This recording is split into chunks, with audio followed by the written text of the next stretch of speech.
Baik, selamat sore Teh Evi. Sore Teh Pak. Gimana kabarnya hari ini? Alhamdulillah baik. Baik, ya gimana perjalanannya tadi? Lancar. Boleh tahu sama siapa nih di sini? Barusan diantar sama kakak. Oh, kakak ya. Oke, sebelumnya nih, mohon maaf ya karena memang sebelumnya informasi mendadak, tapi alhamdulillahnya DEP bisa hadir pada kesempatan kali ini. Saya ucapkan terima kasih dan juga mohon maaf juga ya atas mendadaknya informasi yang saya berikan. Langsung saja mungkin ya, saya di sini akan melakukan konseling ya bersama Teh Evi, dan saya juga sebelumnya izin untuk merecord sesi konseling kali ini dikarenakan sesi konseling kali ini merupakan salah satu tugas mata kuliah yang harus dikumpulkan kepada dosen pengampu saya. Apakah diizinkan oleh DEPI? Ya, boleh. Nah, sebelumnya juga saya sudah membaca intake info dan juga saya itu menotis gitu ada sapaan nama. Nah, di sana itu ada DEVI, ada Evi, ada Dede. Nah, kalau DEVI itu sebenarnya nyamannya dipanggil apa sih? DEVI ya. Jadi biar kita semakin akrab, sesi konselingnya juga semakin nyaman. Jadi izinkan saya ya untuk menyapa DEVI ini dengan panggilan DEVI mungkin ya. Oke. Sebelumnya izin memperkenalkan diri ya. Perkenalkan, nama saya Eva Nur Latifah dari mahasiswa bimbingan dan konseling. Sekarang itu kebetulan sedang ada di semester 5 gitu ya. Kalau untuk yang lain ada yang ingin ditanyakan nggak? Nggak ada ya. Oke. Jadi DEP juga harus tahu ya kalau sesi konseling ini merupakan asas kerahasiaan, di mana semua hal yang dikatakan oleh DEP itu semuanya menjadikan rahasia bagi saya, di mana kalau memang harus diberitahukan kepada orang tua ataupun hal pihak yang lain, saya akan meminta izin sesuai persetujuan yang kita lakukan kali ini ya. Nah, sebelumnya saya ingin bertanya lagi, kalau memang misalkan pihak lain ada yang membutuhkan, apakah harus izin dulu kepada DEP ataukah gimana? Kalau misalkan pihak lainnya orang tua saya boleh, karena mereka juga tahu permasalahan ini. Kalau misalkan pihak yang lain selain orang tua, saya maunya izin dulu kepada saya. Oke, jadi saya catat ya ketentuannya, kalau memang kepada orang tua DEP mengizinkan, tapi kalau untuk pihak yang lain DEP sangat membutuhkan izin dari saya mungkin ya gitu. Nah, saya juga ingin memberitahu bahwa durasi konseling kali ini itu sekitar 30 sampai 40 menit mungkin ya, 40 menit ke depan. Apakah DEP bersedia? Ya. Alhamdulillah DEP sudah bersedia mungkin ya. Untuk konselingnya kita mulai saja ya. Nah, tapi DEP kesini atas asas kesukarelaan kan? Iya. Nggak ada paksaan sama sekali? Tidak ada. Alhamdulillah. Nah, sebelumnya DEP sudah melakukan konseling? Sudah pernah. Oh, sudah pernah. Apa sih pengalaman yang didapat oleh DEP waktu konseling? Saya itu konseling itu beberapa kali, saya lupa ya tempatnya berapa kali, cuma sudah beberapa kali dengan pernah konseling kelompok, terus individu juga pernah, terus di semester 3 pernah, di semester 4 juga saya pernah melakukannya. Oke, jadi saya harap DEP sudah mengerti ya tentang apa itu konseling, isinya konseling itu apa aja. Jadi DEP tidak kesulitan memahami konseling itu seperti apa sih, jadi mudah memahami dan mengerti alurnya bagaimana.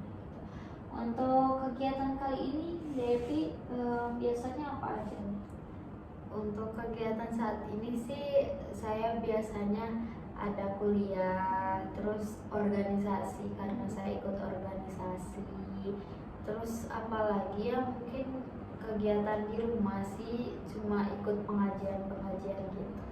Jadi aktif banget ya, maupun di akademik, non akademik, apalagi ada organisasinya. Seru ikutan seperti itu. Iya sih, cuma agak capek. Capek, tapi relasinya mungkin banyak ya, banyak teman-teman.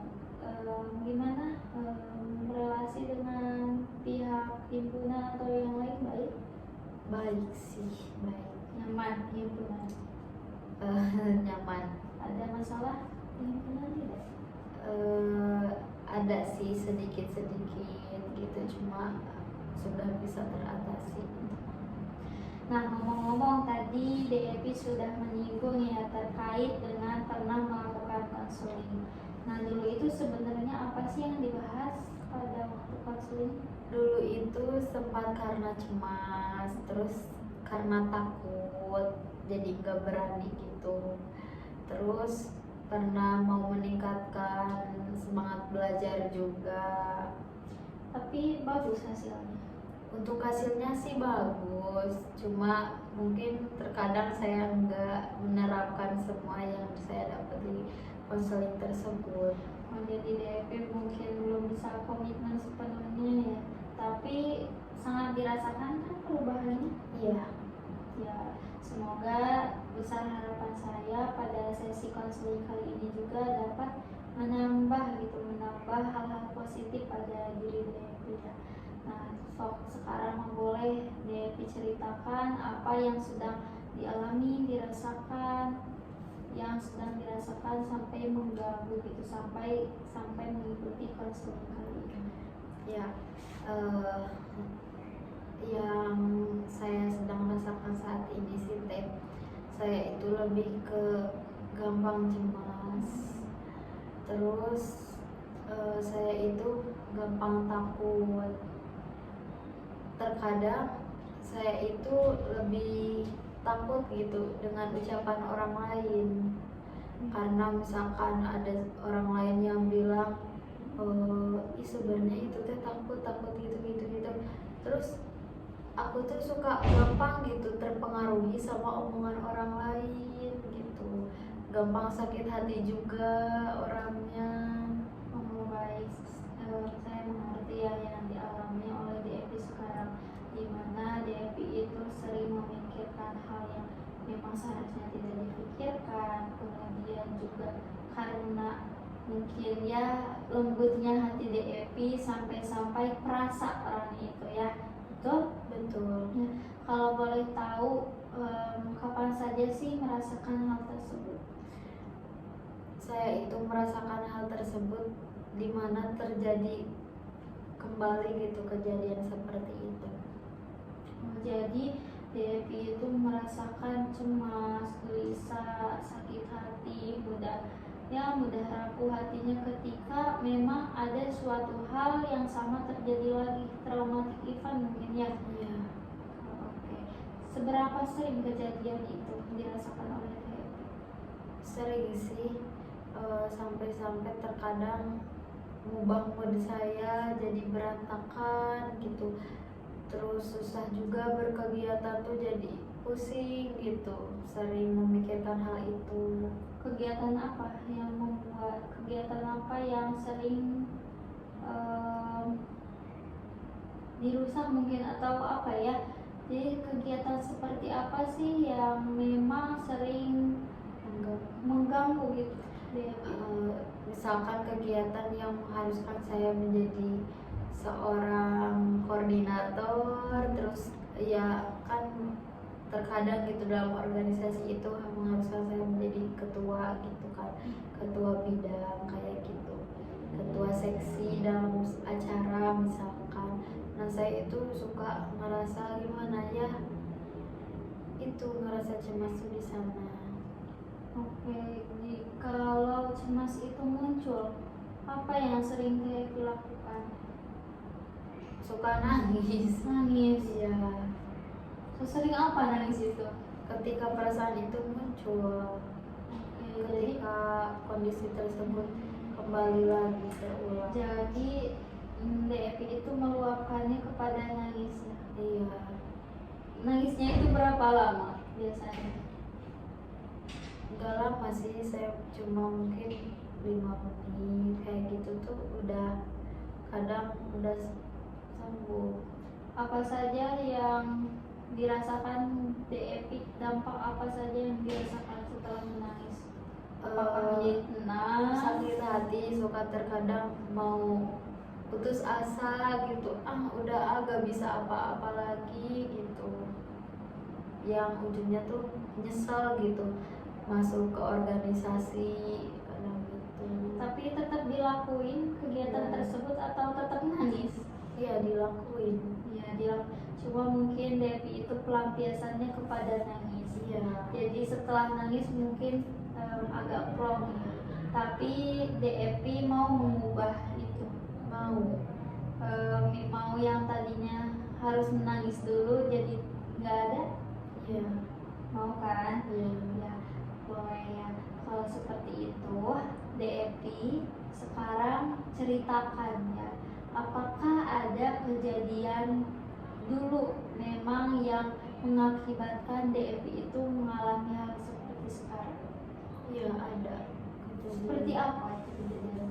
Dulu tuh sempat, kan aku tuh jadi ketua seksi, terus mengharuskan aku harus ngomong terus di depan gitu. Nah, di sana tuh sempat ada perkataan yang membuat aku kesinggung, kayak misalkan kamu tuh gak bisa apa-apa gitu kan, kalau kamu salah ya yang disalahin bukan cuma kamu tapi kita semua gitu. Jadi ke akunya juga sakit hati gitu. Tapi DEP pada waktu itu merasa salah, betul salah? Iya, merasa salah, cuma karena mungkin dia itu niatnya untuk membenarkan saya, cuma rasanya tuh caranya tuh nggak pas gitu buat saya, karena bikin saya itu sakit hati.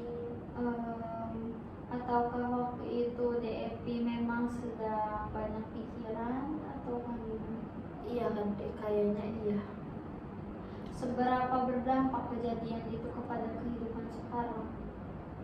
Kalau sekarang sih nggak terlalu ya Teh ya, cuma ketika mengingat itu sangat berdampak sekali gitu ke ke kegiatan sehari-hari saya itu.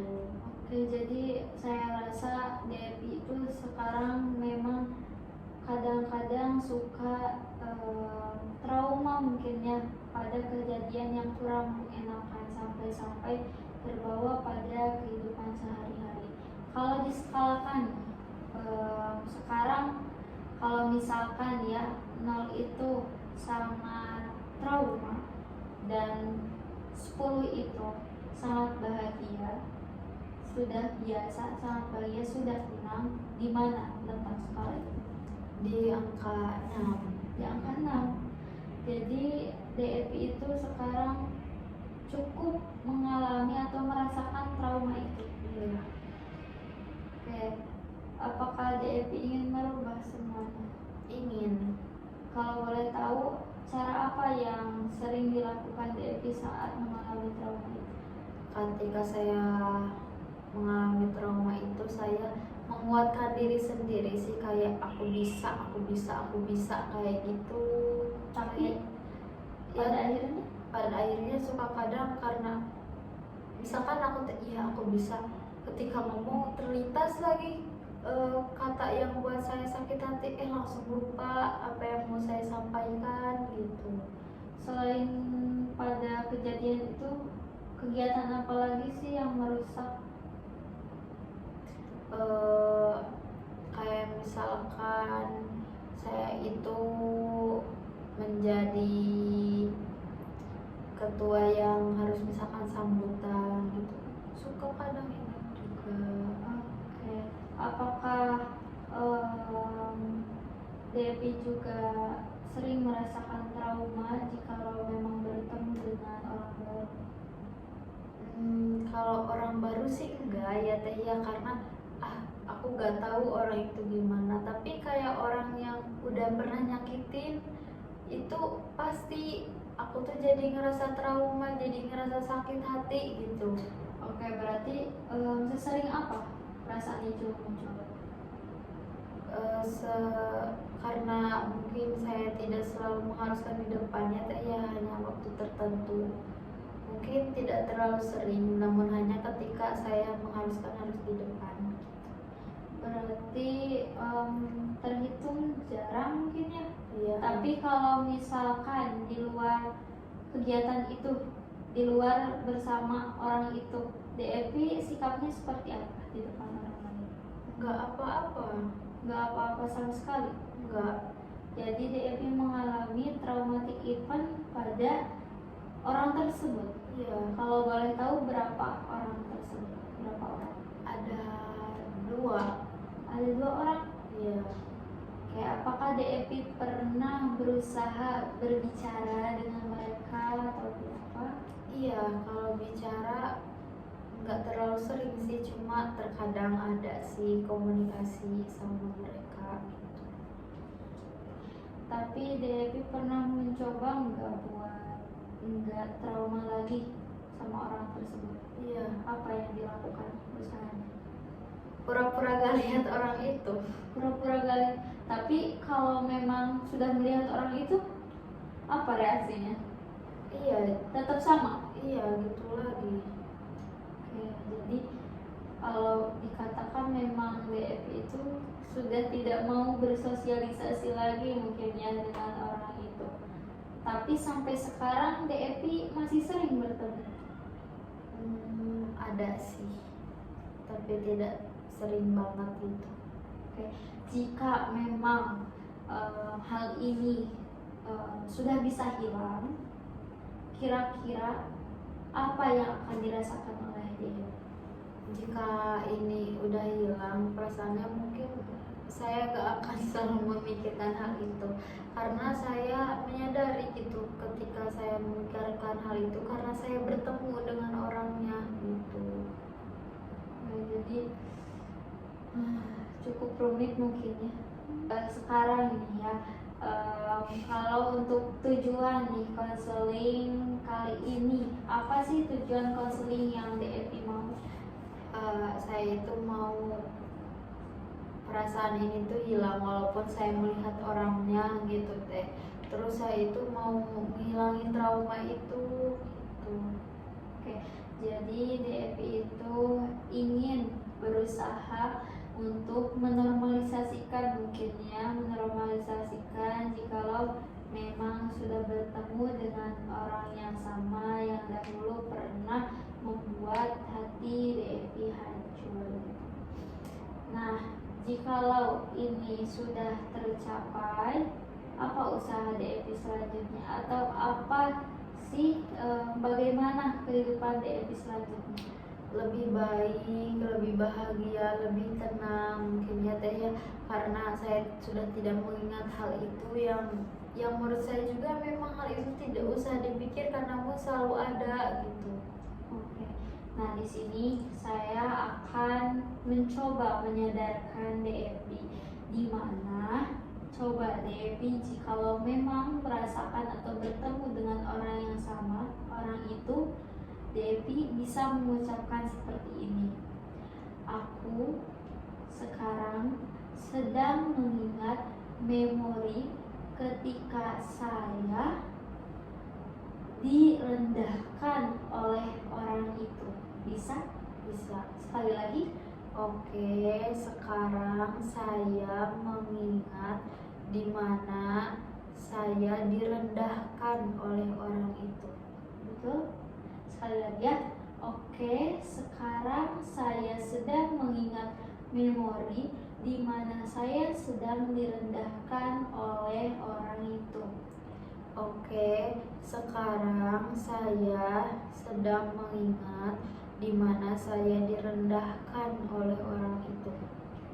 Coba sekarang ucapan sekarang saya sedang direndahkan oleh orang itu. Saya sekarang sedang direndahkan oleh orang itu. Gimana perbedaan? Beda. Kalau yang pertama itu cuma mengingat, yang kedua itu saya memang sedang direndahkan. Jadi gimana? Jadi misalnya DEP merasakan hal yang sama terjadi ataupun DEP sedang ada di depan orang tersebut, coba jikalau DEP sedang trauma gitu, sedang mengingat lagi kejadian dulu, coba DEP ingat lagi, ucapkan dalam hati, sekarang saya sedang mengingat memori ketika saya direndahkan oleh orang itu, tapi saya bukan sedang direndahkan oleh orang itu, karena itu dulu, bukan sekarang. Saya sekarang sudah upgrade diri saya menjadi lebih baik, menjadi pribadi yang lebih berguna dan juga pribadi yang lebih percaya diri. Bisa saya beri contoh lagi mungkin ya.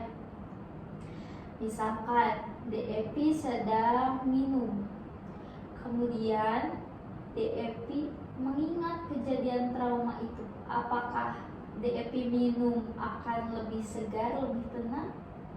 Enggak, kalau sambil mengingat. Enggak kan? Kalau saya beri contoh lagi, DEP sedang minum, kemudian DEP tidak mengingat kejadian itu, apakah apa yang akan dimunculkan reaksinya? Lebih enak. Minumnya akan habis kan? Iya.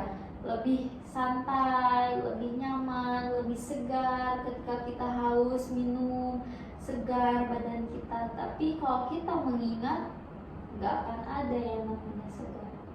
Jadi seperti itu DEP. Kalau memang DEP ingin sekali menghilangkan kejadian itu, coba berusaha berkomitmen kepada diri DEP bahwa sekarang itu hanya sedang mengingat kejadian itu, bukan sedang direndahkan oleh orang itu. Ya, gimana rasanya sekarang? Lebih bisa membedakan, karena dulu itu jujur ya Teh ya, nggak bisa membedakan gitu.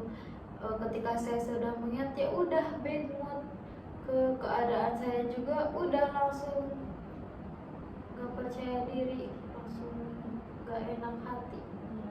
Jadi seperti itu ya. Semoga hal itu bisa diterapkan oleh DEP, yang dimana awalnya DEP merasa direndahkan, dikecewakan, dihina oleh orang itu. Coba sekarang pikirkan bahwa DEP sekarang sudah lebih berkualitas, lebih percaya diri. Tidak akan ada namanya DEP yang sekarang memikirkan hal-hal yang itu terjadi lagi. Ya. Iya. Oke. Jadi selama kita mengikuti sesi konseling, apa yang dirasakan oleh DEP? Apa yang diharapkan oleh DEP? Di sini konseling ini jadi saya itu memiliki tujuan yang mau saya capai dalam konseling ini.